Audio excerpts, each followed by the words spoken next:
শরীফ উসমান হাদি আমাদের এক ভাই, তাকে প্রকাশ্য দিবালোকে জুমার নামাজের পরে রাজধানী ঢাকায়, চিন্তা করেছেন, রাস্তায় প্রকাশ্যে তার মাথার মধ্যে গুলি করা হলো।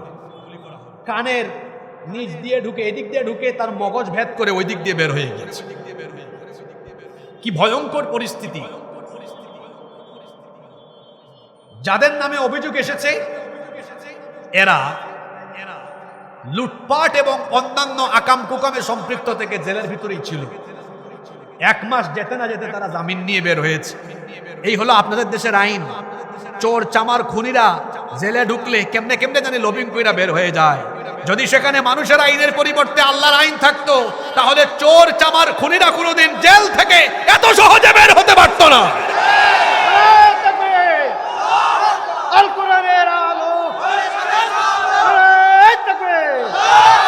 এ পাশের দেশে চলে যায়, বিজিবি কোথায় ছিল?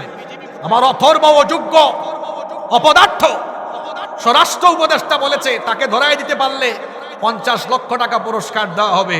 তো আমরা জনগণ যদি অপরাধী ধরে দেই, তাহলে আইন শৃঙ্খলা বাহিনীর কামটা কি?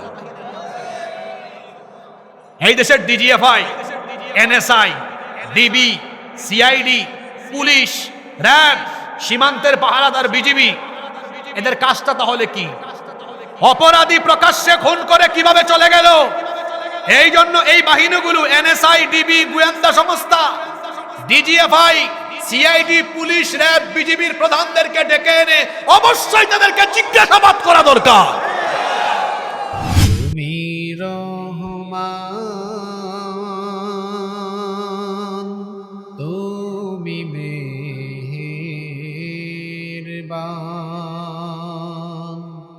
অন্ধ গাহে না শুধু তোমারি গুণগান, বুঝেও বুঝে না তো বসান। তুমি রহমান, তুমি মেহেরবান,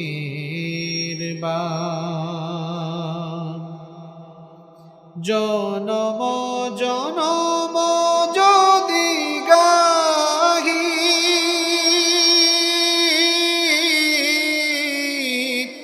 তোমারি মহিমা গাওয়া শেষ হবে নাহি। জনম জনম যদি গাহি তোমারি মহিমা গাওয়া শেষ হবে নাহি। ভরে অভরে না যেন সাহারায় প্রাণ, তুমি রহমান, তুমি মেহেরবান,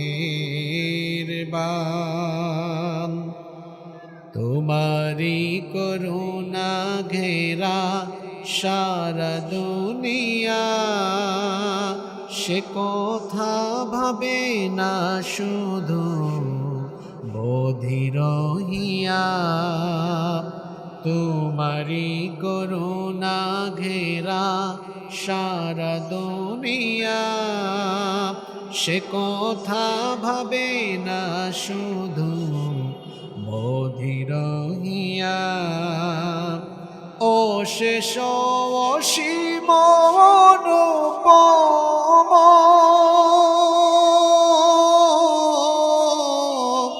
হৃদয় সুষমা তুমি, তুমি প্রিয়তম। ও শেষ অসীম অনুপম, হৃদয় সুষমা তুমি, তুমি প্রিয়তম। প্রেমের আকাশে তুমি চিরমহিয়ান,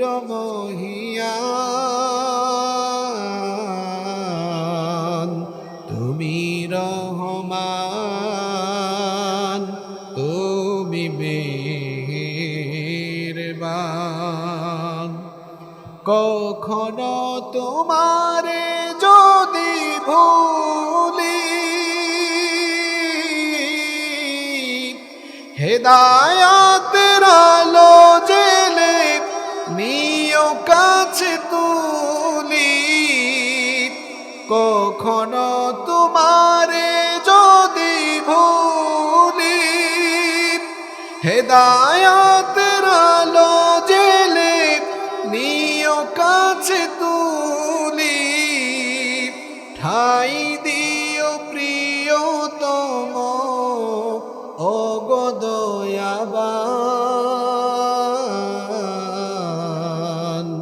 তুমি রহমান,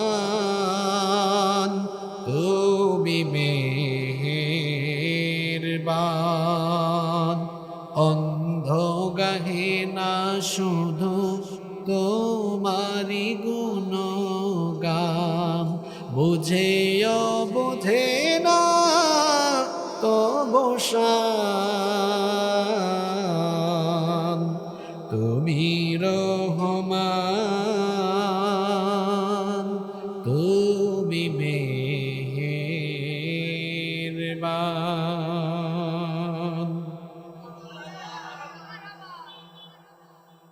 বাংলাদেশের ঐতিহ্যবাহী যশোর জেলার মনিরামপুর উপজেলায় অবস্থিত এনায়েতপুর যুব সমাজের উদ্যোগে আয়োজিত আজকের এই তাফসীরুল কোরআন মাহফিলের মুহতারাম শ্রদ্ধাভাজন সভাপতি, বিশিষ্ট শিক্ষাবিদ, সম্মেলনী ডিগ্রি কলেজের সম্মানিত প্রভাষক জনাব মোহাম্মদ মশিয়ার রহমান, হাইয়াহুল্লাহ ওয়া আতালাল্লাহু উমরাহ ওয়া বারাকাল্লাহু ফি হায়াতিহি ওয়া জাআলাহুল্লাহু মিনাল ইবাদিল মুখলিসিন। আমরা সকলে বলি আমিন। মাহফিলে উপস্থিত অত্র এলাকার গণ্যমান্য এবং বিশিষ্ট ব্যক্তিবর্গ, উপস্থিত আকাশের তারকা সমতুল্য শ্রদ্ধাভাজন উলামা একেরাম, আমার সামনে বসা পিতৃতুল্য সম্মানিত মুরব্বিয়ানে ইজাম, যুগে যুগে আল্লাহর জমিনে আল্লাহর দ্বীন প্রতিষ্ঠায় যারা অগ্রসেনানীর ভূমিকা পালন করেছেন, আমার কলিজার টুকরা প্রিয় যুবক, তরুণ এবং ছাত্র ভাইয়েরা, পর্দার আড়াল থেকে শ্রবণরতা সম্মানিতা মা এবং বোনেরা, উপস্থিত মিডিয়ার প্রিয় কর্মী এবং সাংবাদিক ভাইয়েরা, প্রশাসন এবং গোয়েন্দা সংস্থার সম্মানিত ভাইয়েরা, প্রিয় এনায়েতপুর, মনিরামপুর তথা আমার প্রিয় সম্মানিত যশোরবাসী, আপনারা সবাই কেমন আছেন? আলহামদুলিল্লাহ, আল্লাহ আমাকেও ভালো রেখেছেন, আলহামদুলিল্লাহ। অসংখ্য অগণিত দুরুদ এবং সালাম পেশ করছি সর্বকালের সর্বযুগের সর্বশ্রেষ্ঠ মহামানব নবিয়ুনা ওয়া সাইয়্যিদুনা ওয়া কুদওয়াতুনা মুহাম্মাদুর রাসূলুল্লাহ সাল্লাল্লাহু আলাইহি ওয়াসাল্লামের প্রতি, যাকে আল্লাহ তাআলা আমাদের হেদায়েতের জন্য পাঠিয়েছেন। আল্লাহুম্মা সাল্লি আলাইহি, আল্লাহুম্মা বারিক আলাইহি। সম্মানিত উপস্থিতি, দিনের বেলা আপনারা আপনাদের কাজকাম ফেলে আল্লাহর কোরআনের আকর্ষণে এখানে ছুটে এসেছেন। আজকের এই মাহফিল যারা আয়োজন করেছে তারা অনেক পরিশ্রম করেছে, অনেক কষ্ট করেছে। যারা পরিশ্রম করে কষ্ট করে আজকের এই আয়োজন করেছেন, আর আপনারা যারা কোরআনের টানে ছুটে এসেছেন, আল্লাহ আমাদের সবার জীবনের গুনাহ খাতা মাফ করে দেন। আল্লাহ আমাদের সবাইকে কোরআনের জন্য, দ্বীনের জন্য কবুল করেন, আমরা বলি আমিন। দেখুন, আসর থেকে মাগরিব সময়টা বড় সংক্ষিপ্ত, কিন্তু অল্প সময়কেও বরকতময় করে কাজে লাগানো যায় যদি সময়ের সঠিক ব্যবহার করা যায়। আপনারা যদি আমাকে সহযোগিতা করেন, যদি পারস্পরিক কথাবার্তা না বলে সুশৃঙ্খলার সাথে, নীরবতার সাথে আমরা যদি এখানে বসতে পারি, আমার মনে হয় যে এই অল্প সময়কে আমরা খুব ভালোভাবে কাজে লাগিয়ে আজকের এই আলোচনা থেকে আমাদের জীবন পরিচালনার জন্য গুরুত্বপূর্ণ কিছু হেদায়েতি বার্তা, হেদায়েতি মেসেজ নিয়ে আমরা এখান থেকে বাড়ি যেতে পারবো ইনশাআল্লাহ। চলুন আমরা অপ্রয়োজনীয় অপ্রাসঙ্গিক কোনো কথাবার্তা না বলে সরাসরি আল্লাহর কালাম থেকে হেদায়েতি নিয়তে আমরা কথা বলা শুরু করি। আল্লাহ আমাদেরকে হেদায়েতের নিয়তে বলার এবং শোনার তৌফিক দান করেন। আমরা সবাই বলি আমিন। সম্মানিত উপস্থিতি, আমি আপনাদের সামনে কোরআনুল কারীমের 15 নম্বর পারায় অবস্থিত 18 নম্বর সূরা সূরাতু আল কাহাফের 83 নম্বর আয়াত থেকে তিলাওয়াত করছি। সূরাতু আল কাহাফের 83 থেকে সূরাতু আল কাহাফের 83 থেকে একেবারে 93 নম্বর আয়াত পর্যন্ত এখানে লম্বা একটি আলোচনা একজন বিশেষ ব্যক্তি সম্পর্কে এসেছে, যার নাম হলো যুলকারনাইন। কথা বুঝে থাকলে বলেন তো, যার নামটা এখন বললাম এই ব্যক্তির নাম কি? যুলকারনাইন। যুলকারনাইন সম্পর্কে মক্কার মুশরিকরা ইহুদিদের থেকে বুদ্ধি পরামর্শ নিয়ে এসে আল্লাহ নবীর কাছে প্রশ্ন করেছিল যে এই যুলকারনাইন কে, তার সম্পর্কে আমাদেরকে বলেন। তারা ভেবেছিল হাজার হাজার বছর আগের কাহিনী, এটা নবীজিকে জিজ্ঞেস করলে তিনি বলতে পারবেন না।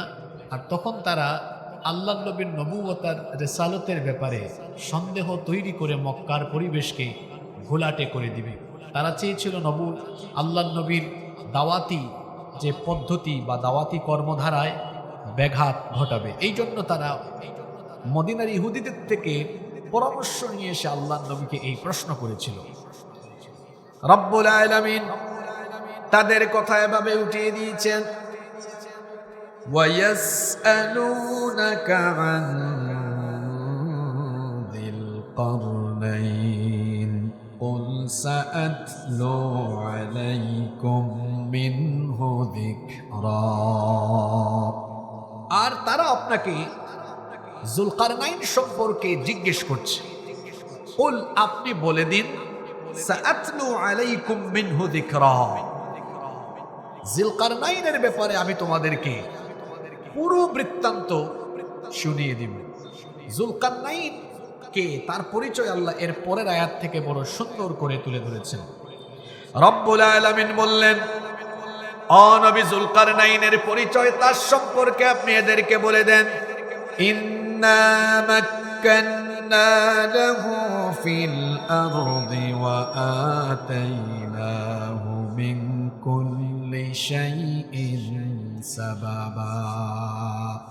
আল্লাহ তাআলা বলছেন, ইন্না মাক্কান্না লাহু ফিল আরদ, নিশ্চয়ই আমি তাকে অর্থাৎ যুলকারনাইনকে জমিনের বুকে অধিষ্ঠিত করেছিলাম, আমি তাকে কর্তৃত্ব দিয়েছিলাম, ক্ষমতা দিয়েছিলাম।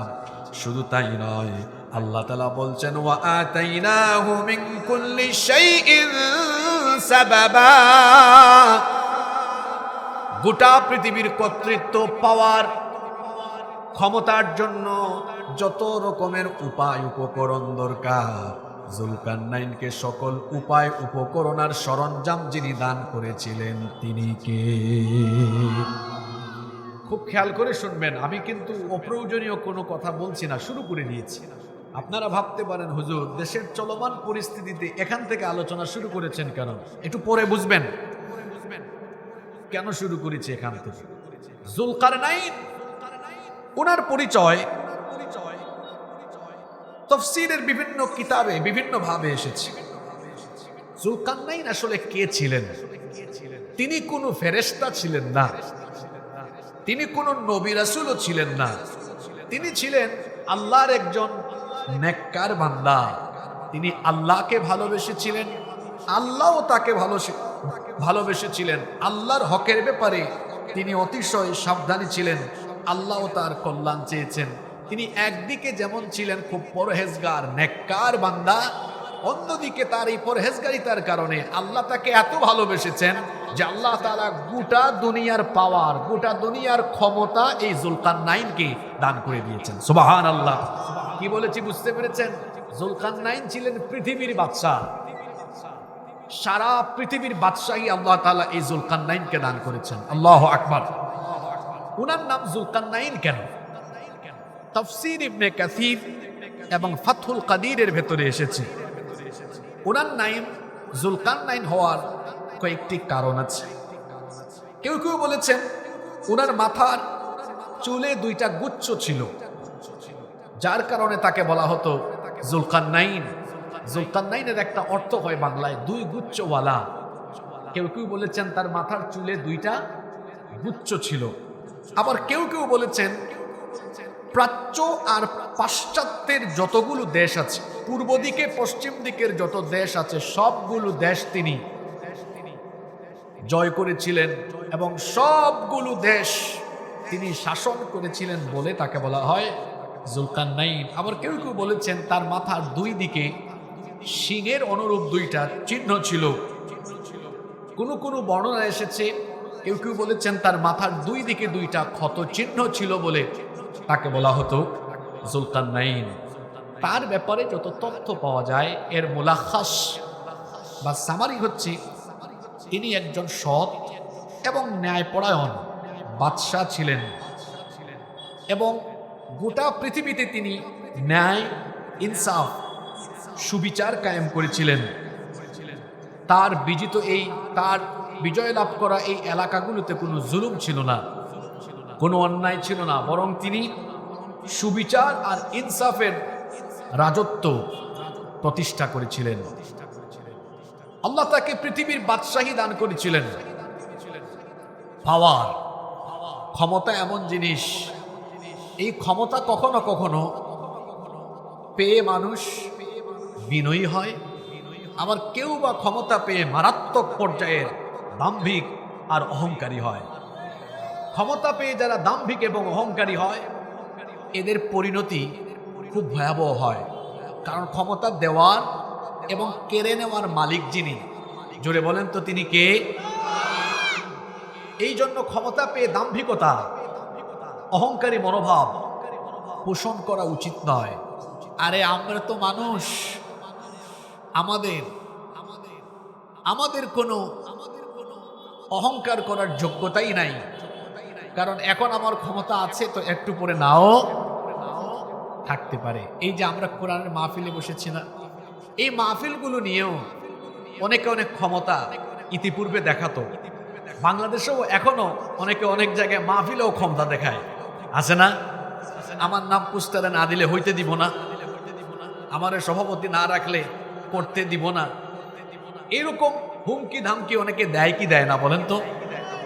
আমি একটা কথা বলি, এখানে হয়তো বিএনপি, জামাত, এনসিপি বা বিভিন্ন দলের লোকজন থাকতে পারেন, আমার কথায় আপনারা কেউ কষ্ট পাবেন না। এটা কোরআনের মাহফিল। কোরআনের মাহফিলে প্রত্যেক দলের নেতা কর্মীরা আসার সুযোগ আছে, কারণ কোরআন তো আমাদের সবার, ঠিক না? কোরআনের মাহফিলকে আপনারা কোরআনের মাহফিলের পরিবেশের মতো রাখেন। এখানে আলিম ওলামা বক্তৃতা করবেন, আপনারা যারা নেতৃবৃন্দ আসবেন আপনারা সম্মানিত মানুষ, আপনারা এসে বসবেন, আলোচনা শুনবেন, কিন্তু হুজুরকে বসায় রেখে তারপরে হুজুরের আগে বক্তৃতা দেওয়ার জন্য প্রতিযোগিতায় লিপ্ত হইয়েন না। এটার ইম্প্যাক্ট, প্রভাব কিন্তু ভবিষ্যতে ভালো হবে না। আপনি জামাতে ইসলামের একজনকে বক্তৃতায় দিলেন, বিএনপির লোকজন বলবে আমি কি দোষ করলাম, এনসিপির আরেকজন বলবে আমি কি দোষ করলাম। এখন যদি সবাইকে এরকম বক্তৃতার ফ্লোর দিতে যান, সবাই যদি ভোট চাওয়াচাওয়ি আরম্ভ করে মাহফিলের ভিতরে, দেখবেন একটা পেস লাগবে, একটা গন্ডগোল লাগবে কি লাগবে না? তার চেয়ে বরং এটা সুন্দর সমাধানে আসা যায়। কোরআনের মাহফিল, এখানে হুজুররা আলেম ওলামারা কথা বলবেন আর আমরা সবাই এখানে শ্রোতা, নেতা কর্মী সাধারণ জনগণ সবাই শ্রোতা। তারা কোরআন সুন্নাহর আলোকে দিক নির্দেশনা দিবেন, আমরা এগুলো শুনবো, নিজেদেরকে সংশোধন করব। কোরআনের মাহফিলে তো কোরআন থেকে কথা বলা উচিত। যারা কোরআনের ব্যাপারে বিশেষজ্ঞ, যারা কোরআন হাদিসের ব্যাপারে পণ্ডিত, পড়াশোনা করেন, গবেষণা করেন, তাদেরই কথা বলা এখানে মানায়, শোভা পায়। কোরআনের মাহফিলে অন্য কোনো সামাজিক রাজনৈতিক নেতৃবৃন্দের কথা বলা, বক্তৃতা করা, এটা অন্তত এই মঞ্চের জন্য শোভা পায় না। আমি জানি আমার কথায় কেউ কেউ বেজার হতে পারেন, কেউ কেউ বলতে পারেন, হ্যাঁ এত বড় কথা হুজুর, আমরা নেতারা টাকা না দিলে মাহফিল হবে। এটা বলিয়েন না, এটা বলিয়েন না। আপনি যে মাহফিলে টাকা দিতে পারেন, দান করতে পারেন, এটা তো আল্লাহর দেওয়া সৌভাগ্য, এটা নেয়ামত। আল্লাহ অনেককেই সুযোগটা দেয় নাই, আল্লাহ আপনাকে এই সুযোগটা দিয়েছে। তাহলে আপনার কি শুকরিয়া আদায় করা উচিত না? অবশ্যই আদায় করা উচিত, কারণ ধন সম্পদ তো আল্লাহ তাআলা সবাইকে দেয় না, আল্লাহ সবাইকে দেয় না। আপনাকে দিয়েছে, আপনার শুকরিয়া করা দরকার। আল্লাহ আপনি দিয়েছেন, অনেকে দিতে পারে না, আমি দিতে পারছি। কিন্তু অনেকে বলে কি, হুজুর কি কথাটা বলে গেলাম, আমার মতো নেতা না দিলে করতে পারে। ভাই এটা বলিয়েন না। সম্পদ দিয়েছেন যিনি, কেড়ে নিতে পারেনও তিনি। কোরআনে কারুনের ঘটনা আছে না, কারুন, আল্লাহ তাকে এত সম্পদ দিয়েছেন যে তার সম্পদের সিন্ধুকের চাবি বহন করার জন্য বিরাট একদল শক্তিশালী যুবকের দরকার হতো। আল্লাহু আকবার। সেই কারুনকে তার সম্পদ সহ মাটির তলায় ধসাইয়া দিয়ে ধ্বংস করে দিয়েছেন কে? আল্লাহ। সুতরাং আমি সকলকে বলবো, কোরআনের মাহফিলের পরিবেশ আমরা কোরআনের মতোই রাখবো। এতে করে দেখা যাবে এই মাহফিলগুলো থেকে এক ধরনের ভাবগাম্ভীর্যতা, আধ্যাত্মিকতা, রুহানিয়ত, এবং এই মাহফিল থেকে মানুষ শিক্ষা দীক্ষা নিয়ে জীবন পরিচালনায় বার্তা নিয়ে যাওয়ার মতো একটা পরিবেশ পরিস্থিতি তৈরি হবে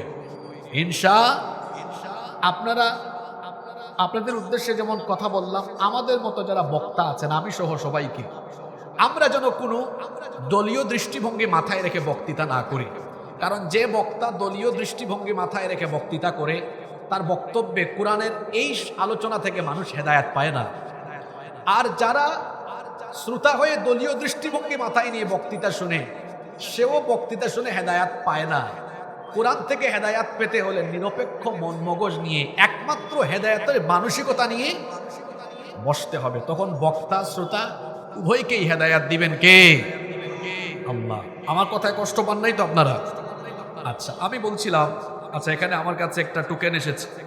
মহিলারা আজকে বেশি হয়ে গিয়েছে, জায়গা হচ্ছে না। আমি মহিলা প্যান্ডেলে যত মা বোনেরা আছেন, আমি মা বোনদেরকে বলবো, আপনারা একটু আগায় বসেন, আটোসাটো করে বসেন, সবাইকে জায়গা করে দেন। যত মা বোনেরা এসেছেন, আল্লাহ সকলের গুনাহ মাফ করে দেন, বলেন আমিন। আল্লাহ সব মা বোনদেরকে আবেদা, সালেহা, কানেতা বানান। আমরা সবাই বলি আমিন। আপনাদের মনোযোগ আছে তো? আমরা বাদশাহ জুলকারনাইনের কথা বলছিলাম। তাকে পৃথিবীর বাদশাহী, গোটা দুনিয়ার রাজত্ব যিনি দান করেছিলেন, জোরে বলেন তো তিনি কে? খেয়াল করে শোনেন, জুলকারনাইন এমন এক বাদশা ছিলেন, আল্লাহ তাআলা তাকে এমন বাদশাহী দান করেছিলেন, আল্লাহ তাকে এমন ক্ষমতা দিয়েছিলেন, তিনি পূর্ব দিকে সফর, তিনি পশ্চিম দিকে সফর আরম্ভ করলেন। পশ্চিম দিকে সফর আরম্ভ করে করে এমন এক জায়গা পর্যন্ত পৌঁছালেন। রব্বুল আলামিন বলছেন, ফাআতবাআ সাবাবা, অতঃপর তিনি এক পথ অবলম্বন করলেন, একটা পথে চলতে থাকলেন।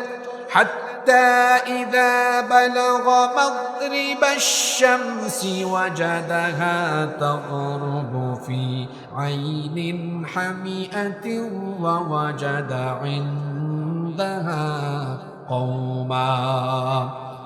পশ্চিম দিকে যেতে যেতে তিনি এমন এক জায়গা পর্যন্ত গেলেন, তিনি এমন এক জায়গায় গেলেন, এরপরে পৃথিবীর আর কোনো মাটি নাই।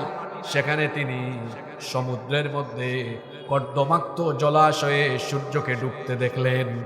আর সেখানে তিনি এমন এক কওম, এমন এক জাতির সন্ধান পেলেন, এমন এক জাতিকে দেখলেন, যেই জাতির ব্যাপারে আল্লাহ তাকে অপশন দিলেন।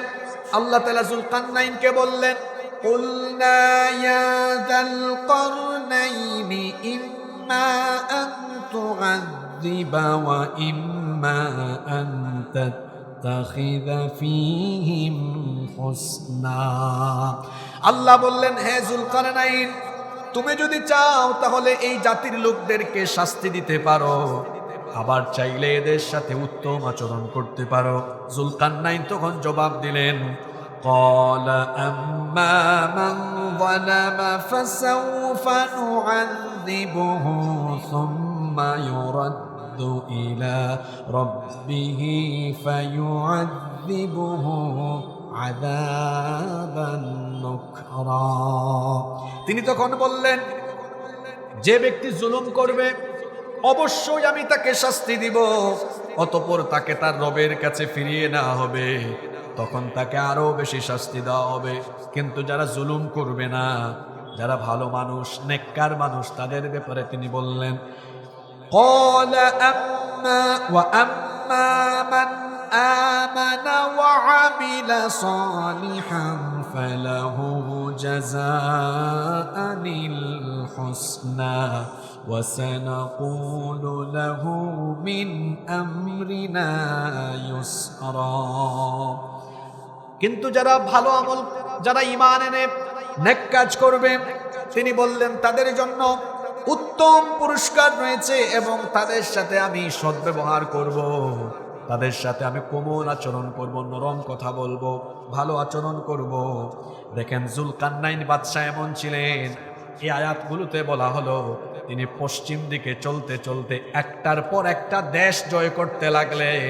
তিনি এমন এক বাদশা ছিলেন, যেদিকেই গিয়েছেন, যেদিকেই দিয়েছেন তার জয় জয়কার, যেদিকেই গিয়েছেন আল্লাহ তাকে বিজয়ী করে দিয়েছেন। আল্লাহু আকবার। আপনারা শুনতেছেন? এদিকে তাকান। পশ্চিম দিকে যেতে যেতে পৃথিবীর শেষ দেশ পর্যন্ত তার দখলে। সুবহানাল্লাহ পড়বেন না? পশ্চিম দিকে যেতে যেতে যেতে যেতে শেষ দেশটা পর্যন্ত তার দখলে, সব বিজয় করে ফেলেছেন। আল্লাহ তাআলা তাকে এমন বাদশাহী দিলেন। এবার তিনি পূর্ব দিকে সফর আরম্ভ করলেন। পূর্ব দিকে যেতে যেতে শুনেন কি হলো। রব্বুল আলামিন বললেন সুম্মা আতবা'a সাবাবা, অতঃপর তিনি আরেক পথ অবলম্বন করলেন। হাত্তা ইযা বালাগা মাতলি'আশ শামসি ওয়াজাদাহা তাতলু'ু আলা কওমিন লাম নাজআল লাহুম মিন দুনিহা সিতরা। পূর্ব দিকে যেতে যেতে একেবারে এমন এক জায়গা পর্যন্ত পৌঁছালেন, তিনি সেখানে গিয়ে দেখলেন এমন এক জাতি, যেই জাতি আর সূর্যোদয়, সূর্য আর তাদের মাঝখানে কোনো অন্তরাল নাই, পর্দা নাই, সরাসরি সূর্যের আলো এই জাতির উপর এসে পড়ছে। সূর্য আর এই জাতির মাঝখানে কোনো পর্দা বা অন্তরায় ছিল না। আল্লাহ তাআলা এই কাহিনী বর্ণনা করে বলছেন কাযালিকা ওয়াকাদ আহাতনা বিমা লাদাইহি খুবরা। এই হচ্ছে জুলকারনাইনের আসল ঘটনা। আর আল্লাহ তাআলা এই সম্পর্কে পরিপূর্ণ অবগত ছিলেন। জুলকারনাইন এমন এক বাদশা, তিনি পূর্ব দিকে যেতে যেতে পূর্ব দিকের সব দেশ জয় করেছিলেন। পশ্চিম দিকে যেতে যেতে পশ্চিমের শেষ দেশ পর্যন্ত জয়লাভ করে তিনি গোটা দুনিয়াতে ন্যায়, ইনসাফ আর সুবিচারের রাজত্ব প্রতিষ্ঠা করেছিলেন। সুবহানাল্লাহ পড়েন। এবার মূল কাহিনীতে ঢুকে যাচ্ছে, খেয়াল করে শুনে। এবার তিনি আরেকটা পথ ধরলেন।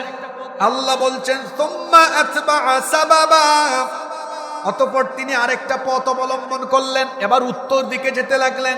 হাত্তা ইযা বালাগা বাইনাস সাদ্দাইনি ওয়াজাদা মিন দুনিহিমা কওমান লা ইয়াকাদুনা ইয়াফকাহুনা কওলা।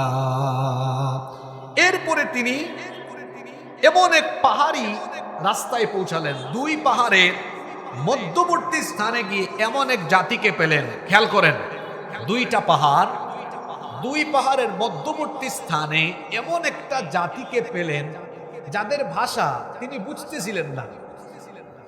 এরা এসে তার কাছে একটা আবেদন জানালো। কি বলল শোনেন। ক্বালু ইয়া যাল করনাইনি ইন্না ইয়াজুজা ওয়া মাজুজা মুফসিদুনা ফিল আরদ। তারা বলল, হে জুলকারনাইন, নিশ্চয়ই ইয়াজুজ আর মাজুজ এই দুই সম্প্রদায় আমাদের উপর জুলুম চালায়, আমাদের উপর অত্যাচার চালায়। তারা গোটা সমাজে, গোটা এলাকায় ত্রাসের রাজত্ব কায়েম করেছে, বিশৃঙ্খলা ঘটায়, সন্ত্রাসী কার্যক্রম ঘটায়। তারা এখানে সবাইকে একসাথে হত্যা করে, তারপরে লুটপাট করে আমাদের জীবনটাকে অতিষ্ঠ করে তুলেছে, আমাদের উপর বড় জুলুম করছে। আমরা তাদের মোকাবেলা করতে পারছি না। আপনার কথা আমরা শুনেছি, গোটা পৃথিবী আপনি জয় করে ফেলেছেন, আপনি আমাদের এখানে এসেছেন। আপনার কাছে আমাদের একটা আবেদন হলো, তারা বলল তারা তখন বলল ফাহাল নাজআলু লাকা খরজান আলা আন তাজআলা বাইনানা ওয়া বাইনাহুম সাদ্দা। আপনি কি এই ইয়াজুজ মাজুজ আর আমাদের মধ্যে কোনো একটা দেয়াল বা প্রাচীর নির্মাণ করে দিতে পারবেন? আপনাকে আমরা কিছু টাকা পয়সা দিব, কিছু খরচাপাতি দিব, আপনি এই ইয়াজুজ মাজুজ এই দুই অসভ্য বর্বর গোষ্ঠী থেকে আমাদেরকে একটু সাহায্য করেন, কিছু একটা করেন। তাদের আর আমাদের মাঝখানে একটা প্রাচীর, একটা দেয়াল সৃষ্টি করে দেন। দেখি তো মনোযোগ কেমন আছে আপনাদের। দুই পাহাড়ের মাঝখানে একটা কওম, একটা জাতি যাদের অত্যাচারে অতিষ্ঠ ছিল, এদের নাম কি? হ্যাঁ বলেন। ইয়াজুজ মাজুজ কিন্তু দুইটা আশ্চর্যজনক জাতি, দুইটা আশ্চর্যজনক জাতি, এবং এরা বড় অসভ্য, এরা বড় বর্বর। এই ইয়াজুজ আর মাজুজ এরা কারা? এদের পরিচয় কি? দেখেন, ইয়াজুজ আর মাজুজ এরা হচ্ছে আদম সন্তানদেরই দুইটা বিশাল খারাপ জাতি। সহিহ বুখারীর বিখ্যাত ব্যাখ্যাকার, যিনি ফাথুল বারী লিখেছেন, আল্লামা হাফেজ ইবনে হাজার আসকালানী রাহিমাহুল্লাহ, তিনি বলছেন এরা হচ্ছে নূহ আলাইহিস সালামের ছেলে ইয়াফেস এর পরবর্তী বংশধরদের দুইটা খারাপ গোত্র। এই ইয়াজুজ আর মাজুজের চেহারা বড় ভয়ঙ্কর, আমাদের মতো না, এবং এরা বড় বর্বর, এরা বড় অতিষ্ঠ, লুটপাট, নাহাজানি, খুন খারাপি, এটা তাদের চরিত্র। ইয়াজুজ আর মাজুজের পরিচয় হাদিসেও বড় সুন্দর করে এসেছে। হুযায়ফা রাদিয়াল্লাহু আনহু তিনি একবার নবী করিম সাল্লাল্লাহু আলাইহি ওয়াসাল্লামকে ইয়াজুজ আর মাজুজ সম্পর্কে প্রশ্ন করেছিলেন। তিনি বলেছিলেন, ইয়াজুজ আর মাজুজ এই দুইটা গোষ্ঠী কেমন? আল্লাহর নবী তখন বললেন, ইয়াজুজ হলো একটা জাতি আর মাজুজ হলো আরেকটা জাতি। এদের প্রত্যেকের অধীনে আবার রয়েছে আরো 4000 জাতি। এদের কোনো ব্যক্তি ততদিন পর্যন্ত ইন্তেকাল করে না যতদিন না তার চোখের সামনে তার নিজের ঔরসজাত কমপক্ষে 1000 সন্তান দেখতে না পায়। কথা বুঝতেছেন? এদের কোনো ব্যক্তি ততদিন পর্যন্ত মরে না যতদিন না সে তার চোখের সামনে কমপক্ষে তার ঔরসজাত 1000 সন্তান দেখতে না পায়। এবং এরা প্রত্যেকেই যুদ্ধাস্ত্র ব্যবহারে সক্ষম। হুযায়ফা রাদিয়াল্লাহু আনহু আরো বলেছেন, আমি নবী করিম সাল্লাল্লাহু আলাইহি ওয়াসাল্লামের কাছে আবেদন জানিয়েছি তিনি যেন ইয়াজুজ আর মাজুজ সম্পর্কে আরো বিস্তারিত বলেন। আল্লাহর নবী তখন বললেন, এরা হলো 3 ধরনের। এক দল হলো আরুজের মতো। আরুজ হলো সিরিয়ার একটি বিশাল বৃক্ষের নাম। এর দৈর্ঘ্য হলো লম্বায় 120 হাত। অর্থাৎ ইয়াজুজ মাজুজের একটা গোষ্ঠী হলো এই আরুজ বৃক্ষের মতো 120 হাত। আপনারা কয় হাত? কথা বলে না। আর এরা কয় হাত? তাই না? কি সাধারণ স্বাভাবিক মনে করতেছেন আপনি? কি বর্বর, দেখতে তো ভয়ঙ্কর। আল্লাহর নবী বলেছেন এদের চেহারা বড় ভয়ঙ্কর। সিগারুল উয়ুন, সিগারুল উয়ুন, চক্ষু হলো এদের ছোট ছোট, এবং এদের চুল হলো এলোমেলো, অসম্ভব রকমের কুকরানো। এদের ললাট এটা একটু প্রশস্ত, দেখতে একটু ভয়ঙ্কর, বিদঘুটে, কেমন জানি। নবীজি আরো বলেছেন, এমন এক জাতি এরা কোন ঘোড়া এবং লোহা এদের মোকাবেলায় দাঁড়াতে পারে না। এদের একদল এক কানের উপরে ঘুমায়, আরেক কান মুড়ি দিয়ে থাকে। শুধু তাই নয়, এদের পাশ দিয়ে যদি হাতি, বন্য প্রাণী, উট এবং শূকর অতিক্রম করে, চিন্তা করেন হাতি, বন্য প্রাণী, উট, শূকর, এদের সামনে দিয়ে গেলে উট, বন্য প্রাণী, হাতি, শূকর পর্যন্ত তারা খেয়ে ফেলে, নাশ করে ফেলে। আল্লাহু আকবার। এই রকমের বর্বর দুইটা জাতির নাম হলো ইয়াজুজ আর মাজুজ। বাদশাহ জুলকারনাইন যখন 2 পাহাড়ের মধ্যবর্তী এক জায়গায় পৌঁছালেন, তখন ওই এলাকার লোকেরা তার কাছে আবেদন করেছিল, সাহায্য চেয়েছিল, বলেছিল, বাদশাহ জুলকারনাইন এই অসভ্য বর্বর সন্ত্রাসী গোষ্ঠী ইয়াজুজ আর মাজুজ আমাদের উপর অত্যাচার চালায়, আমাদের উপর নিপীড়ন চালায়। আপনি আমাদেরকে এদের অত্যাচার থেকে বাঁচান, দয়া করে আমাদের আর তাদের মধ্যে একটা প্রাচীর নির্মাণ করেন, দেয়াল নির্মাণ করে দেন। প্রয়োজনে আমরা আপনাকে কিছু খরচাপাতিও দিব। যখন এই মজলুম লোকেরা বাদশাহ জুলকারনাইনের কাছে আবেদন করলো, জুলকারনাইন তখন তাদেরকে বলেছিলেন, ক্বালা মা মাক্কান্নি ফীহি রাব্বী খায়রুন ফাআইনুনি বিকুওয়াতিন আজআল বাইনাকুম ওয়া বাইনাহুম রাদমা। তিনি বলেছিলেন, তোমরা আমাকে টাকা পয়সা খরচাপাতি দেওয়ার দরকার নাই, বরং আমার রব আমাকে এমন সামর্থ্য দিয়েছেন, এটাই আমার জন্য উত্তম। আল্লাহু আকবার। তিনি বললেন, তোমরা আমাকে একটা জিনিস দেওয়া লাগবে। সেটা কি?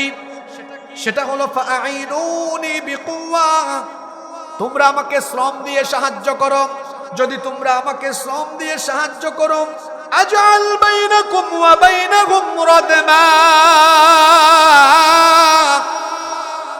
যদি আমাকে শ্রম দিয়ে শক্তি সামর্থ্য দিয়ে সাহায্য করো, তাহলে আমি তোমাদের আর তাদের মাঝখানে এমন একটা প্রাচীর নির্মাণ করে দিব, যেই প্রাচীর ভেদ করে ইয়াজুজ আর মাজুজের গোষ্ঠী কখনোই তোমাদের স্থান পর্যন্ত আসতে পারবে না। আল্লাহু আকবার।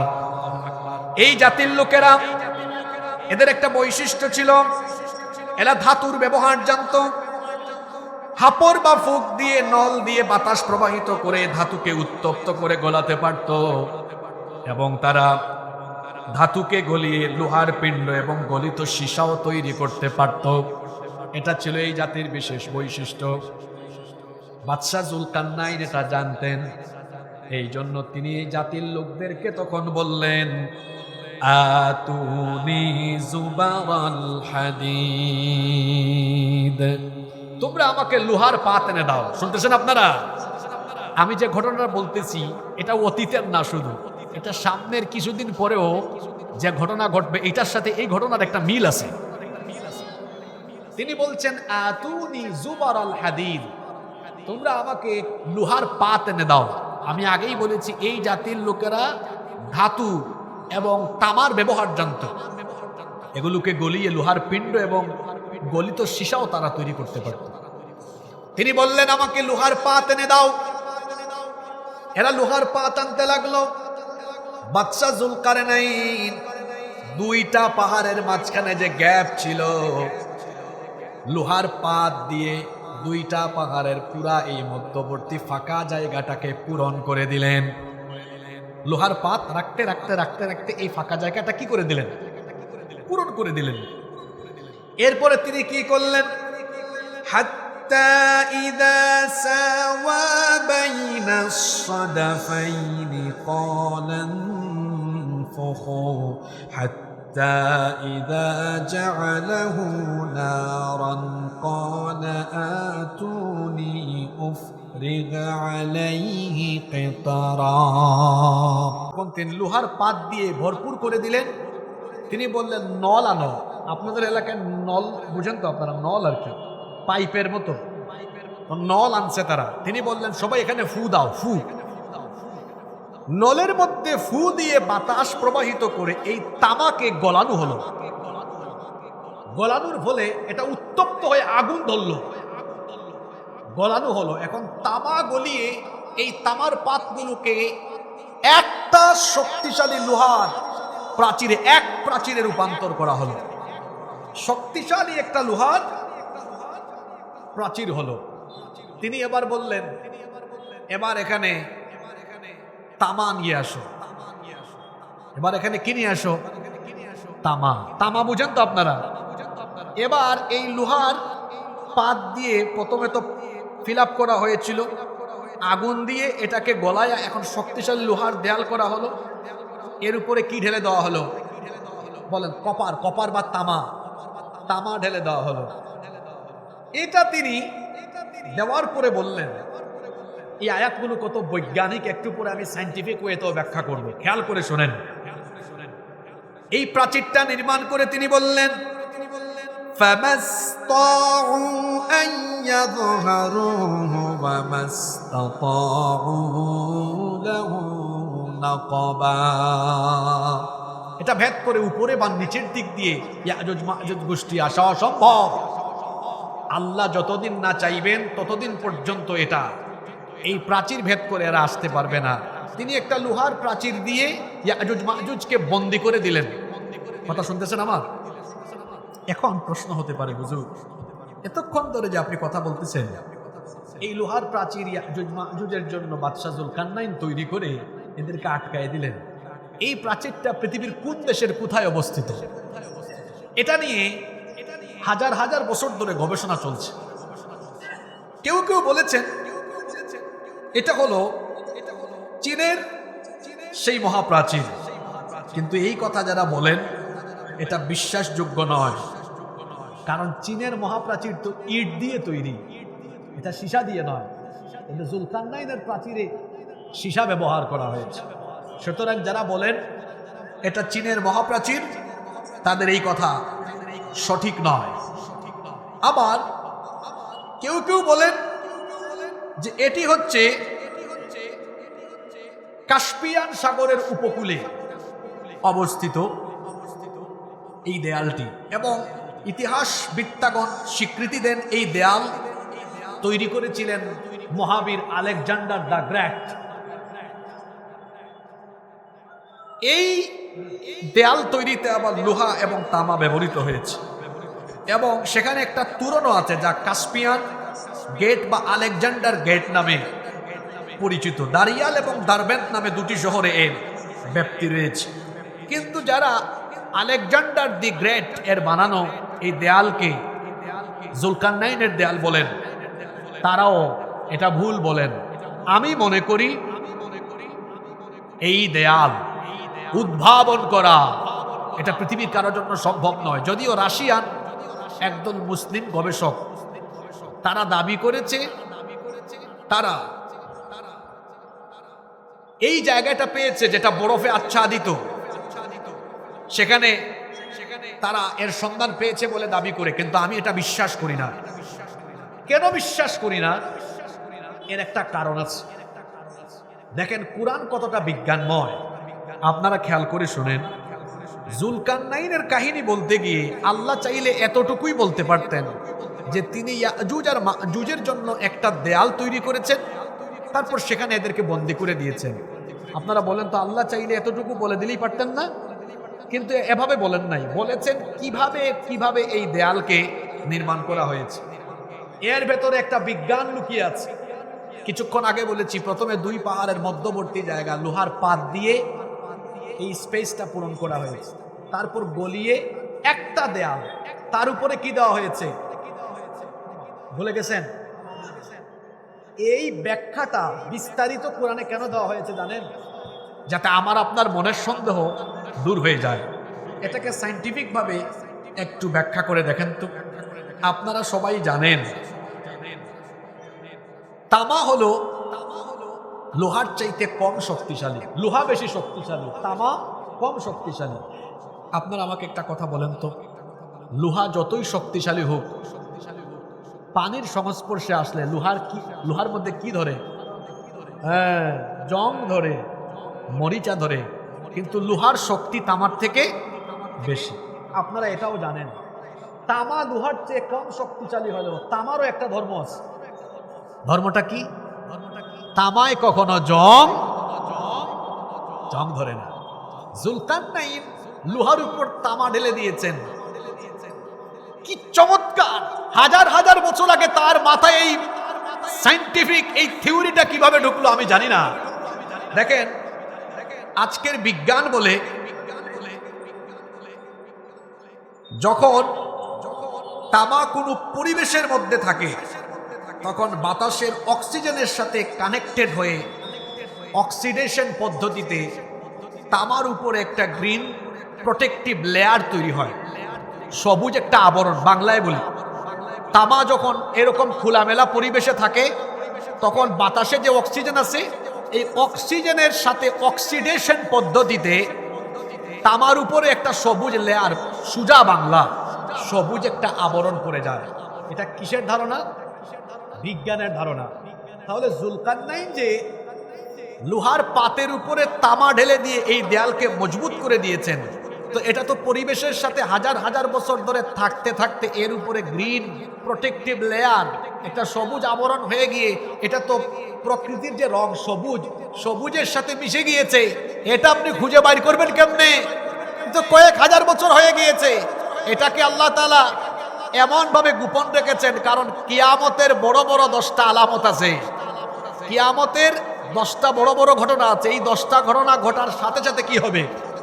কিয়ামত অনুষ্ঠিত হবে। এর মধ্যে একটা আলামত হলো কিয়ামতের আগে এই বন্দী থাকা দুই গোষ্ঠী ইয়াজুজ আর মাজুজ, তারা এই দেয়াল ভেদ করে পৃথিবীতে এসে তামাম দুনিয়াতে তারা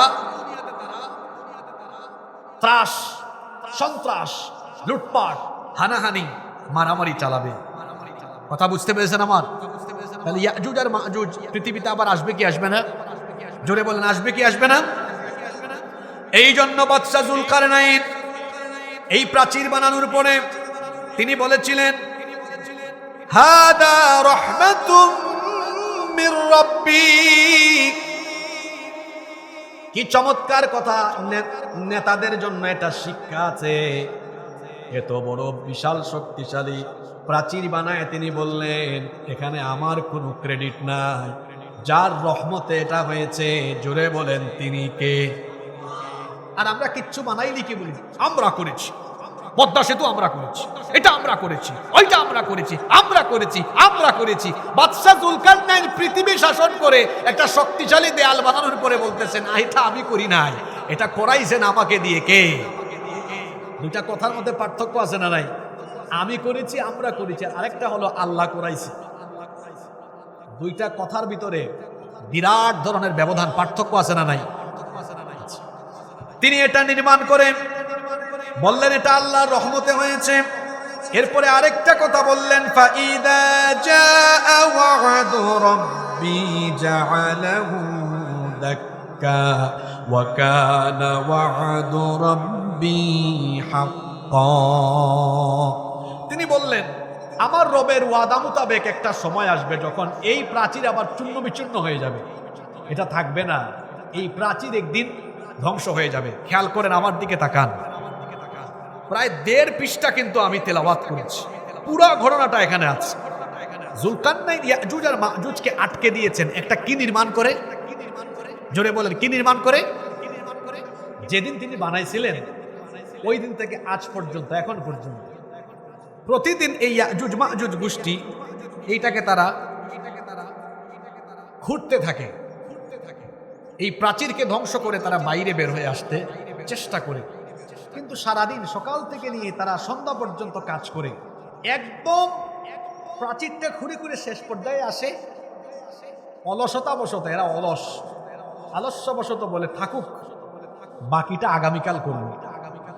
পরের দিন সকালে আইসা দেখে যে কাম করছিল এত কষ্ট করে, আবার প্রাচীরটা আগের জায়গায়। কি মুসিবত দেখছেন! এইরকম বানানোর দিন থেকে আজ পর্যন্ত প্রতিদিন এটা তারা করে।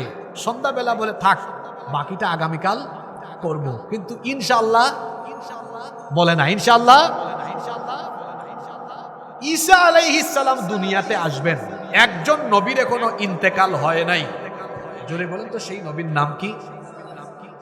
ঈসা আলাইহিস সালাম, মরিয়ম পুত্র ঈসা আলাইহিস সালাম, ওনার এখনো ইন্তেকাল হয় নাই। তাকে আল্লাহ আসমানে উঠায় রেখেছেন। দাজ্জাল এসে যখন গোটা দুনিয়াতে তার দাজ্জালীয় কর্মকাণ্ড চালাবে, দাজ্জালের কর্মকাণ্ডে যখন পৃথিবীর মানুষ দিশেহারা হয়ে যাবে, দাজ্জালের কর্মকাণ্ডে যখন মানুষেরা ফ্রাস্ট্রেট হয়ে যাবে, গোটা পৃথিবী যখন দাজ্জালীয় কর্মকাণ্ডে, দাজ্জালীয় ত্রাস, দাজ্জালীয় ভয়াবহ কর্মকাণ্ডে মানুষ যখন অতিষ্ঠ হয়ে যাবে, আল্লাহ তাআলা সিরিয়ার দামেস্কের পূর্ব দিকের সাদা গম্বুজওয়ালা মসজিদে সাইয়েদিনা ঈসা আলাইহিস সালামকে পাঠাবেন। তিনি আসার পরে ইমাম মাহদি আলাইহিস সালাম এবং মুসলমানদেরকে নিয়ে দাজ্জাল আর তার বাহিনীকে মোকাবেলা করে বর্তমান ফিলিস্তিনের বাবেলুদে তিনি দাজ্জালকে কতল করবেন, হত্যা করবেন। আল্লাহু আকবার। গোটা পৃথিবীর পরিবেশ শান্ত হয়ে যাবে, গোটা পৃথিবীর পরিস্থিতি শান্ত হয়ে যাবে, কিন্তু এর কিছুদিন পরেই দেখা যাবে এমন দুইটা জাতি পৃথিবীতে নেমে আসবে। আল্লাহ তাআলা বলছেন, ইন্নী কদ আখরাজতু ইবাদাল্লি লা ইয়াদানি লিআহাদিন বিকিতালিহিম। ঈসা আলাইহিস সালামকে আল্লাহ তাআলা বলবেন, হে ঈসা, তুমি তো দাজ্জালকে আর তার বাহিনীকে হত্যা করেছো, কিন্তু দাজ্জালের চাইতে ভয়াবহ দুইটা জাতি আছে, এরা এখন পৃথিবীতে নেমে আসবে। এরা কিভাবে নেমে আসবে শুনেন। আল্লাহ তাআলা কোরআনে কারীমের 21 নম্বর সূরা সূরাতুল আম্বিয়া এর 96 নম্বর আয়াতে বললেন, হাত্তা ইদা ফুতিহাত ইয়াজুজ ওয়া মাজুজ ওয়া হুম মিন কুল্লি হাদাবিন ইয়ানসিলুন। উঁচু উঁচু ভূমি থেকে তারা নেমে আসতে থাকবে। এই ইয়াজুজ আর মাজুজ কিভাবে নামবে? এরা তো প্রতিদিন চেষ্টা করে, শেষ দিকে আসে, বলে আগামীকাল করব, আয়সা দেখে পুরের দিন এই অবস্থা। কিন্তু দাজ্জালকে হত্যা করার পরে একদিন হঠাৎ করে ভুলবশত এদের মুখ দিয়ে ইনশাআল্লাহ বের হবে।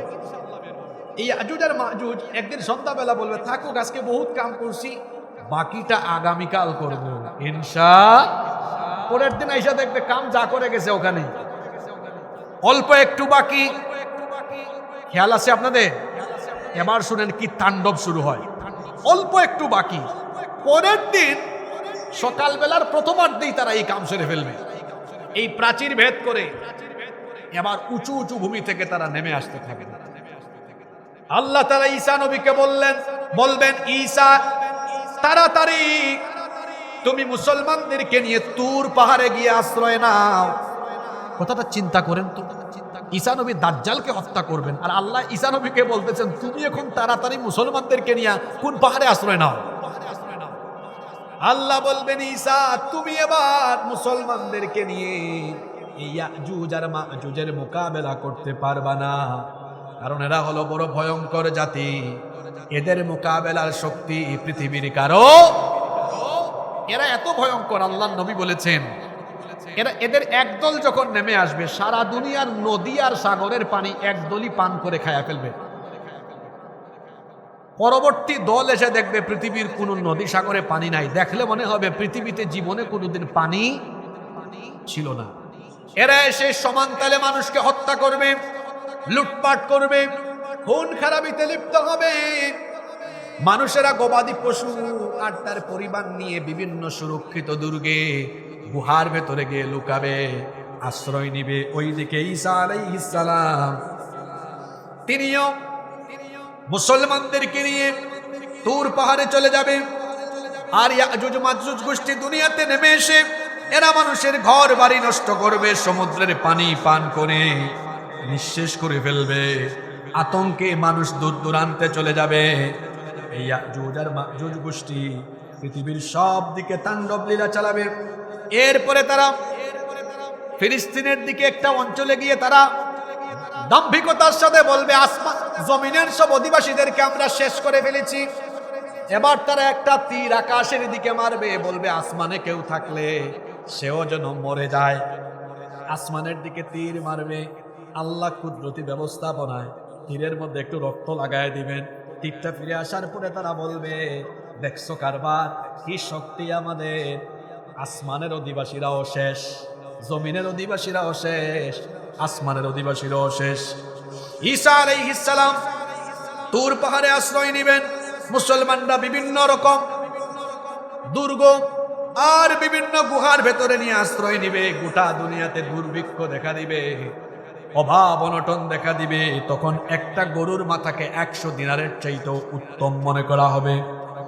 ঈসা আলাইহিস সালাম লক্ষ্য করবেন মুসলমানরা বড় কষ্ট করে গিয়েছে। তিনি আল্লাহর দরবারে হাত তুলে বলবেন, রব্বুল আলামিন, মুসলমানরা বড় কষ্টে পড়ে গিয়েছে, সব দিকে তো দুর্ভিক্ষ, এত অভাব অনটন, দয়া করে তুমি এই কঠিন পরিস্থিতিতে আমাদেরকে বাঁচাও, কারণ তুমি ছাড়া এই কঠিন পরিস্থিতি থেকে আর আমাদেরকে কেউ বাঁচাতে পারবে। ঈসা আলাইহিস সালামের দোয়া আল্লাহ কবুল করবেন। ঈসা আলাইহিস সালামের দোয়া আল্লাহ কবুল করবেন। কবুল করে আল্লাহ তাআলা এই ইয়াজুজ আর মাজুজ গোষ্ঠীর সকল লোকদের ঠিক এই জায়গায় খেয়াল করেন, এখানের মধ্যে ঘাড়ের মধ্যে একটা ভাইরাস জনিত রোগ দিবেন। কিছুদিন আগে ভাইরাস গেছে না বাংলাদেশে, ছোঁয়াচে রোগ, একটা ভাইরাস দিবেন। এক ভাইরাসে ইয়াজুজ আর মাজুজ গোষ্ঠীর যত লোকেরা আছে সবাই মরে যাবে। আল্লাহর নবী বলেছেন এরা যখন মরে যাবে, এই যে আপনারা এখানে বসছেন, এই ডায়াস থেকে আপনাদের পর্যন্ত সম্ভবত 12-13 হাত জায়গা খালি আছে না নাই? কিন্তু নবীজি বলেছেন ইয়াজুজ মাজুজ গোষ্ঠী এই ভাইরাসে যখন মরবে, সারা দুনিয়ায় অর্ধ হাত কোনো জায়গা খালি থাকবে না, এদের লাশ শুধু পড়ে থাকবে। গোটা দুনিয়া এদের লাশ আর লাশ, লাশ পড়ে থেকে গোটা দুনিয়া দুর্গন্ধযুক্ত হয়ে যাবে। আল্লাহ ঈসা নবীকে বলবেন, ঈসা তুমি এবার মুসলমানদেরকে নিয়ে তুর পর্বত থেকে নামো। তুর পর্বত থেকে নেমে তিনি দেখবেন হাঁটারও জায়গা নাই, সব জায়গা লাশ দিয়ে পরিপূর্ণ আর দুর্গন্ধ বের হচ্ছে। তিনি বলবেন আল্লাহ মুসিবতের পরে এখন দেখি আর এক মুসিবত, এখন তো দুনিয়ার কোনো জায়গা খালি নাই, এদের লাশ আর লাশ, চতুর্দিকে এখন দুর্গন্ধ। আল্লাহ এই অবস্থা থেকে আমাদেরকে আপনি উত্তরণ করেন। ঈসা আলাইহিস সালাম তিনি যখন দোয়া করবেন, আল্লাহ তখন বিরাট সাইজের অনেক বিশাল আকৃতির কিছু পাখি পাঠাবেন। আপনারা জানেন কোরআনে আব্রাহার বাদশার ধ্বংসের কাহিনী এসেছে, সেখানেও আল্লাহ বিশেষ টাইপসের আবাবিল পাঠিয়েছিলেন, তৈরান আবাবিল। আল্লাহ তাআলা ওই সময় বিশেষ আকৃতির বিরাট আকৃতির কিছু পাখি পাঠাবেন। এই পাখিগুলোর ঘাড় হবে উটের ঘাড়ের মতো এবং এরা থাকবে বিরাট বিরাট নখরওয়ালা, অনেক বড় বড় নখর থাকবে। এরা এসে তাদের নখর দিয়ে এই ইয়াজুজ মাজুজ গোষ্ঠীর পরে থাকা লাশগুলোকে উঠায়া, কেউ কেউ বলেছেন নিয়ে একটা অজানা জায়গায় ফেলবে, কেউ কেউ বলেছেন সাগরের মধ্যে নিক্ষেপ করবে। এই বিশেষ পাখিগুলো অল্প মুহূর্তে সারা দুনিয়ায় পড়ে থাকা ইয়াজুজ মাজুজ গোষ্ঠীর লাশগুলোকে জমিন থেকে উঠায়া অন্য জায়গায় নিয়ে ফেলে দিবে। এরপরে আল্লাহর হুকুমে বৃষ্টি বর্ষিত হবে, এমন এক বৃষ্টি হবে সারা দুনিয়ায় একসাথে আল্লাহর রহমতের বৃষ্টি মুষলধারে বর্ষিত হতে থাকবে। আল্লাহু আকবার। সারা পৃথিবীতে একসাথে মুষলধারে বৃষ্টি হবে, যার ফলে গোটা ভূপৃষ্ঠ ধৌত হয়ে কাচের মতো পরিষ্কার হয়ে যাবে। অতঃপর আল্লাহ জমিনকে আদেশ করবেন, তোমার পেটের ভেতরে থাকা সমুদয় ফুল ফল উদ্গীরণ করে দাও, নতুন করে তোমার পেটের ভেতর থেকে বরকত প্রকাশ করো। এমন বরকত তখন নামবে, দেখা যাবে একদল লোক একটা ডালিম থেকে আহার করেও খেয়ে শেষ করতে পারবে না। শুধু তাই নয়, ডালিমের একটা ছাল দিয়ে ছাতা তৈরি করলে বিশাল একদল মানুষ সেই ছায়ার নিচে আশ্রয় গ্রহণ করতে পারবে। দুধের মধ্যে এমন বরকত হবে, একটা উটনির দুধ একদল লোক খেয়ে শেষ করতে পারবে না, একটা গাভীর দুধ একটা গোত্রের মানুষ খেয়ে শেষ করতে পারবে না, একটা ছাগলের দুধে এত বরকত হবে বিরাট একটা গোত্র বংশের মানুষ ছাগলের দুধ খায়া শেষ করতে পারবে না। সুবহানাল্লাহ। এই বরকত আসবে কার তরফ থেকে? এই রকম বরকত চলতেই থাকবে। এরপরে এমন একটা সময় আসবে আল্লাহ তাআলা একটা মনোরম বায়ু প্রবাহিত করবেন।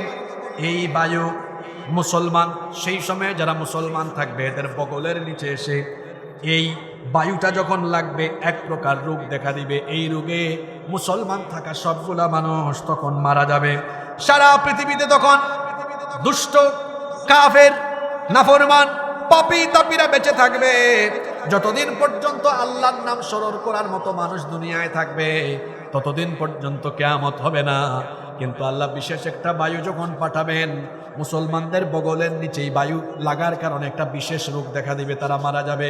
সারা দুনিয়ায় শুধু পাপী তাপী নাফরমান বেঈমানরা বেঁচে থাকবে। সারা পৃথিবীতে তখন অশ্লীলতা, জেনা, বেবিচার এমন করে বাড়বে, রাস্তাঘাটে মানুষেরা কুকুরের মতো বেবিচার করা আরম্ভ করবে। এই সকল নিকৃষ্ট মানুষগুলোর উপরে কিয়ামত অনুষ্ঠিত হবে। আল্লাহ ইসরাফিলকে বলবেন তোমার সিংহা বাজাও।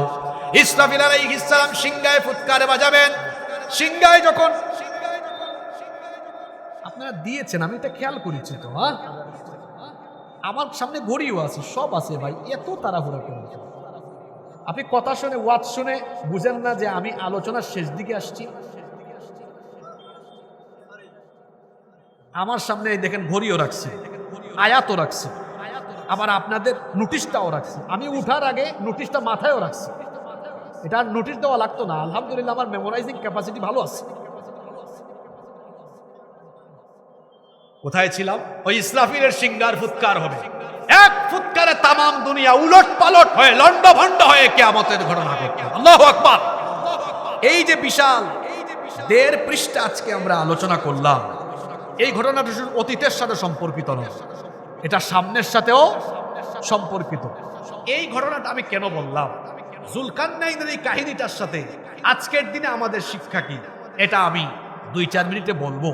তার আগে আজকে বলেন তো, এই যে যুবক ভাইরা এত সুন্দর করে মাহফিল অ্যারেঞ্জ করলো, আপনারা খুশি না বেজার? না, যেভাবে আওয়াজ দিলেন মনে হলো আপনারা বেজার। খুশি না বেজার? কারা কারা খুশি হয়েছেন একটু হাত তুলেন তো দেখি। মাশাআল্লাহ, হাতটা তুলে রাখেন, তুলে রাখেন। আসলেই খুশি আপনারা? ছোট ছোট ছেলেরা, আমার যুবক ভাইরা কষ্ট করেছে, তাদের কিছু ঘাটতি থেকে গেছে, এই হাতগুলোকে আমরা সহযোগিতার উদ্দেশ্যে বাড়াই দিতে পারবো না ইনশাল্লাহ? হ্যাঁ, নামাই ফেললেন কেন? একটু তুলেন না। যাও যুবক ভাইরা একটু ঢুকো, সব দিক থেকে ঢুকো। আমরা পকেটে হাত ঢুকাই, হাতটা নামাইয়া পকেটে ঢুকাই, মানুষের পকেটে আমরা কেউ ঢোকাবো না। এই যে কালেকশনের জন্য ব্যাগগুলো গিয়েছে, এই ব্যাগে আমরা সবাই মন খুলে একটু দিলটা বড় করে, দিলটা প্রশস্ত করে এই হাতগুলোকে আমরা দানের হাত হিসাবে প্রসারিত করব। মহিলা প্যান্ডেলে যে সকল মা বোনেরা আছেন, সেখান থেকে আমি বলবো যে আপনারা সেখান থেকে সামিল হন। সেখানে ব্যাগ বা চাদর থাকলে আপনারা সামিল হন। এখানে একতা ভাটা 5,000 টাকা দিয়েছেন, আল্লাহ কবুল করেন। মোনাজাতের আগে যারা দিবেন আপনারা প্রস্তুত থাকেন, আপনারা আমার হাতে দিবেন, আমি সকলের জন্য দোয়া করব। এখানে যুবক ভাইয়েরা সততা ভাটা 5,000 টাকা দিয়েছে, আল্লাহ কবুল করেন, বলেন আমিন। বলছি তো, প্রবাসীরাও দিয়েছে 25,000, আল্লাহ কবুল করেন। এখানে যে ব্যাগগুলো ঢুকেছে, ব্যাগগুলো কালেকশন শেষ করার পরে এগুলো যথাযথ কর্তৃপক্ষের কাছে আপনারা পৌঁছায় দিবেন। আর আজানের যে সময় আছে, এই সময়ের ভিতরে আমার সংক্ষিপ্ত কথাগুলো আমি শেষ করে দিব। আমার বড়জোর আর 3 থেকে 4 মিনিট লাগবে, আজানেরও এইরকম 6-7 মিনিট বাকি আছে। আমি কথাগুলো গুছাইয়া শেষ করছি। আরেক বোন 1,000 টাকা দিয়েছেন, আল্লাহ কবুল করেন, বলেন আমিন। আমার দিকে তাকান। এই যে বিরাট ঘটনাটা আমরা শেষ করলাম, লম্বা ঘটনাটা আমরা বললাম, এই ঘটনাটা আমরা আজকে এখানে কেন উল্লেখ করলাম? বিশেষ করে পুরা ঘটনাটা এমন একজন ব্যক্তিকে কেন্দ্র করে, যিনি ছিলেন একজন শাসক। জোরে বলেন, তিনি ছিলেন একজন শাসক। আজকে আমি এই শাসকের ঘটনাটা কেন বললাম জানেন? আসলে সমাজ এবং রাষ্ট্র তখন ইনসাফের সাথে পরিচালিত হয় যখন শাসক ইনসাফ আর সুবিচার প্রতিষ্ঠা করতে পারেন। যদি শাসক ইনসাফ আর সুবিচার প্রতিষ্ঠা করতে না পারেন, যদি সেখানে ন্যায় বিচার প্রতিষ্ঠা না হয়, মানুষ সেখানে শান্তিতে থাকে না, সেখানে খুন খারাপি, বিশৃঙ্খলা, অশান্তির সয়লাভ হয়ে যায়। দেখেন, আমার বাংলাদেশ 54টা বছর ধরে আমরা এই দেশে এখনো শান্তি পাই নাই। শান্তির কথা বলা হলেও আমরা শান্তি পাই না। কেন জানেন? এর কারণ হলো শাসক হলো এত গুরুত্বপূর্ণ। একটা বাস যদি যশোর থেকে ঢাকার উদ্দেশ্যে ছাড়ে, এই বাসে যদি 36 জন যাত্রী থাকে, এই 36 জন যাত্রী যদি গাঁজা খায় আর ড্রাইভার যদি গাঁজা না খায়, তাহলে কিন্তু এই গাড়িটা রাস্তায় থাকবে, কারণ ড্রাইভার তো খায় নাই। কিন্তু 36 জন যাত্রীর কেউ গাঁজা খায় নাই, গাঁজা খাইছে ড্রাইভার, তাইলে গাড়িটা কি রাস্তায় থাকবে? আমি আপনাকে কি বুঝাতে চাইলাম? একটা গাড়ির জন্য যেমন প্যাসেঞ্জারের চাইতে যোগ্য ড্রাইভার দরকার গাড়িটি সঠিকভাবে পরিচালনার জন্য, একটা জাতি, একটা রাষ্ট্রের ড্রাইভার হলো নেতৃত্বে থাকা লোকেরা।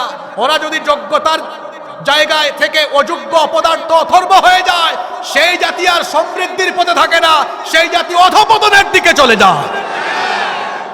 এতক্ষণে বুঝছেন যে কাহিনীটা কেন বলছি? আমার তো সময় নাই, কারণ আসর টু মাগরিব, এটা দরকার ছিল রাতে, যে 2 ঘন্টা টাইম থাকবে আর আয়াতে আয়াতে শিক্ষা বুঝাই দিব।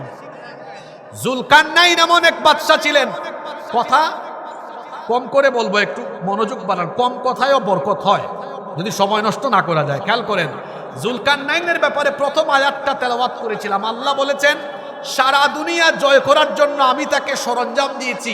এই সরঞ্জাম আল্লাহর নেয়ামত, এটা দিয়ে তিনি মানুষের ক্ষতি করেন নাই, বরং আল্লাহর দেওয়া নেয়ামত দিয়ে তিনি মানুষের মধ্যে ইনসাফ কায়েম করেছিলেন।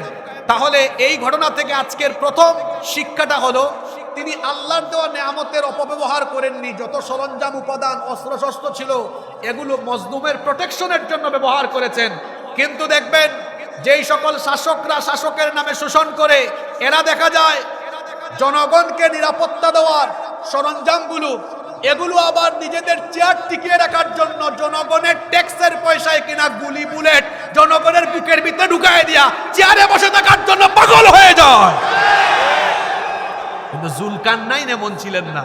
প্রথম আয়াতে বলা হয়েছে তিনি আল্লাহর দেওয়া সাজ সরঞ্জামের সদ্ব্যবহার করেছেন। তাহলে আমরা এখান থেকে শিক্ষা নিব, যারা আল্লাহর দেওয়া ক্ষমতার নেয়ামত পেয়ে অপব্যবহার করে মানুষের উপর জুলুম চালায়, এই রকম জুলুমবাদীদেরকে আমরা সমাজের নিচু থেকে উঁচু কোন জায়গায় ক্ষমতার চেয়ারে বসাবো না। এইটা হলো আজকের ঘটনা থেকে 1 নাম্বার শিক্ষা। কথা কি বোঝা যায়? আবার বলিয়েন না যে হুজুরটা ঠিকঠাকই ছিল, খুব সুন্দর সুর দিয়ে ওয়াজ করছে, শেষে এগুলা কি বলে গেল। আপনার কিচ্ছা ভালো লাগে কিন্তু শিক্ষা দিতে আপনার ভালো লাগে না, তাই না? হ্যাঁ, এই গেল 1 নাম্বার কথা। 2 নাম্বার, জুলকারনাইন বাদশা তিনি ছিলেন ন্যায়ের পথে অবিচল।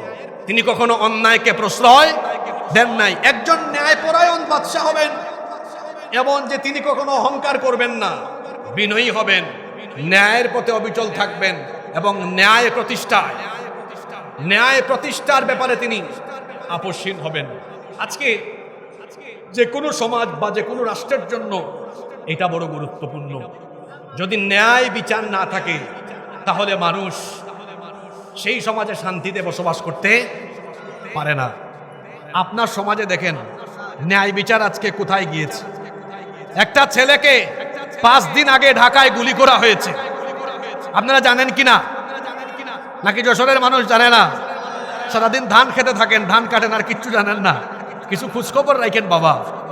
গত জুমাবারে শরীফ উসমান হাদি আমাদের এক ভাই, তাকে প্রকাশ্য দিবালোকে জুমার নামাজের পরে রাজধানী ঢাকায়, চিন্তা করেছেন, রাস্তায় প্রকাশ্যে তার মাথার মধ্যে গুলি করা হলো। কানের নিচ দিয়ে ঢুকে, এদিক দিয়ে ঢুকে তার মগজ ভেদ করে ওই দিক দিয়ে বের হয়ে গেছে। কি ভয়ঙ্কর পরিস্থিতি! যাদের নামে অভিযোগ এসেছে এরা লুটপাট এবং অন্যান্য আকাম কুকামে সম্পৃক্ত থেকে জেলের ভিতরেই ছিল। 1 মাস যেতে না যেতে তারা জামিন নিয়ে বের হয়েছে। এই হলো আপনাদের দেশের আইন। চোর চামার খুনিরা জেলে ঢুকলে কেমনে কেমনে জানি লবিং কইরা বের হয়ে যায়। যদি সেখানে মানুষের আইনের পরিবর্তে আল্লাহর আইন থাকতো তাহলে চোর চামার খুনিরা কোনোদিন জেল থেকে এত সহজে বের হতে পারতো না।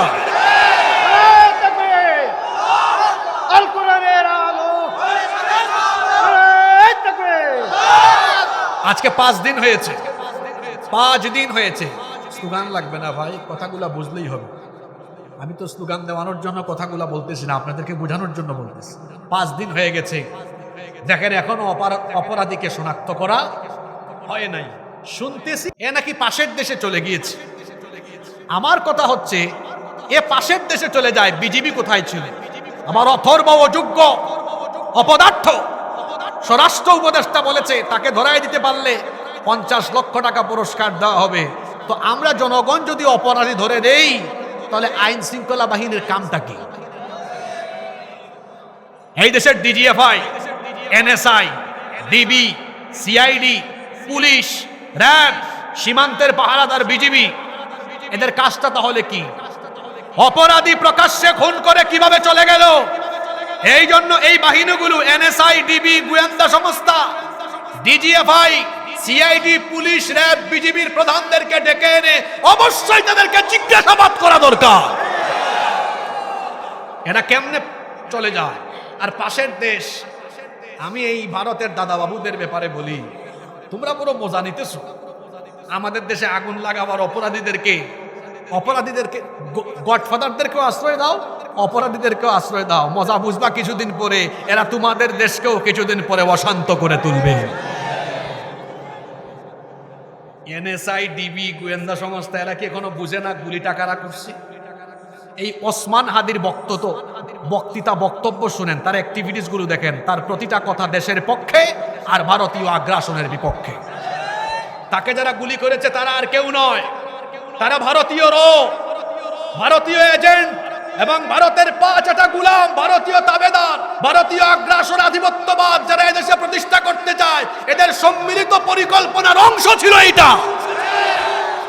আর ওরা গুলি করে মনে করতেছে যে সব ঠান্ডা করে দিবে। ব্যাককলের দল, গুলি, বুলেট, এগুলোর ভয় কারে দেখাও? আমরা তো সেই জাতি, আমরা গুলি আর বুলেটের সামনে সিনা টান করে দাঁড়িয়ে থেকে ইনসাফের ঝান্ডা হাতে নিয়ে সামনে অগ্রসর হয়েছি, আমাদেরকে কেউ থামাতে পারে নাই। সুতরাং এক হাদিকে গুলি করা হলেও এই দেশের প্রত্যেকটা যুবক আর তরুণ এক একটা হাদির প্রতিচ্ছবি। এই দেশে আমরা বেঁচে থাকতে ভারতীয় আধিপত্যবাদ, ভারতীয় তাবেদারি, ভারতীয় কোন এজেন্ডা, একটা এজেন্ডাও এই দেশে বাস্তবায়ন করতে দেওয়া হবে না। ভারতীয় গুলামদেরকে স্পষ্ট ভাষায় বলছি, তোমাদের গুলামি, তাবেদারি এই দেশে কোনোদিন চলবে এটা ভুলে স্বপ্নেও দেখো না, এটা ভুলে স্বপ্নেও দেখো না। প্রয়োজনে রক্তের নদী, রক্তের সাগর আমরা পাড়ি দিব, তারপরেও এই দেশে আর ভিনদেশী প্রভুদের কোনো এজেন্ডা আমরা বাস্তবায়ন করতে দিব না। হাদির জন্য দোয়া করছি। যদিও মেডিকেল সায়েন্স বলে এই পর্যায় থেকে খুব কম সংখ্যক মানুষ ব্যাক করে, কিন্তু আল্লাহ তুমি চাইলে তো সবই সম্ভব। তোমার কাছে আমরা দোয়া করছি, আমার দেশের স্বাধীনতা সার্বভৌমত্বের পক্ষে লড়াই করার জন্য উসমান হাদিকে আল্লাহ তুমি তার জীবনটা আমাদের জন্য ভিক্ষা দাও। কি সংকীর্ণ মনা দেখেন, একটু আমিন কইতে পারলো না।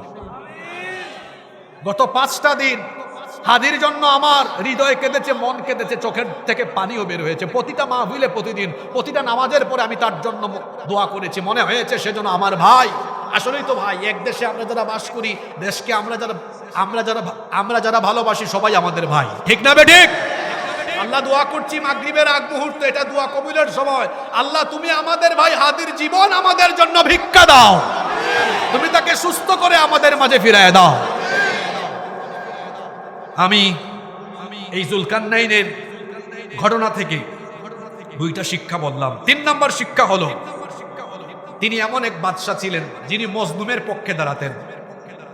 আপনারা জানেন 2 পাহাড়ের মাঝখানে একটা মজলুম জাতিকে তিনি সাহায্য করেছিলেন।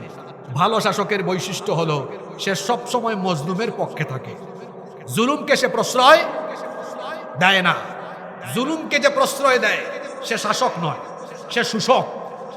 ভালো শাসক কখনো জুলুমকে প্রশ্রয় দেয় না। 4 নাম্বার, বাদশা জুলকারনাইন ছিলেন অত্যন্ত প্রজ্ঞাবান।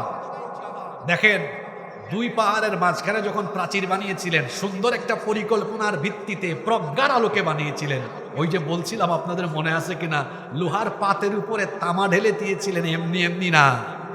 আমি বলেছিলাম যে আজকের বিজ্ঞানও বলে এটা অক্সিডেশন পদ্ধতিতে বাতাসের সাথে যখন থাকে, অক্সিডেশন পদ্ধতিতে তখন সবুজ একটা লেয়ার, প্রোটেক্টিভ লেয়ার হয়, যার কারণে এটা সবুজের সাথে কি হয়েছে, মিশে গিয়েছে। তিনি শুধু লোহা দিয়ে বানান নাই, বানাইলে এটা জং ধরতো, দুর্বল হয়ে যেত। এটা যেন শক্তিশালী হয়, এজন্য প্ল্যান ওয়াইজ প্রাজ্ঞতার সাথে এই কাজটা তিনি করেছেন। তাহলে বোঝা গেল যে সৎ শাসক যিনি হবেন তিনি পরিকল্পনার সাথে কাজ করবেন। আপনাদের দেশে তো পিছায় কেন জানেন? আপনাদের দেশে পরিকল্পনার সাথে কাজ করা হয় না। দেখেন না রাস্তাঘাট আপনাদের 1/2 ইঞ্চি 1 ইঞ্চি ডালাই মারে, লেপে, এটা 6 মাস পরে চলে যায়। আমরা যে দেশের বাইরে সফর করি, কি কার্পেটিং, গাড়ি চললে বোঝাও যায় না।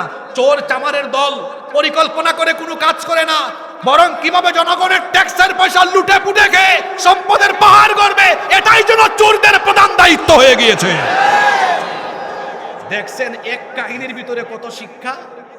ভালো শাসক পরিকল্পনা করে কাজ করবে, সে পরিকল্পনা করবে যাতে কোনো একটা কাজ দীর্ঘমেয়াদী হয়।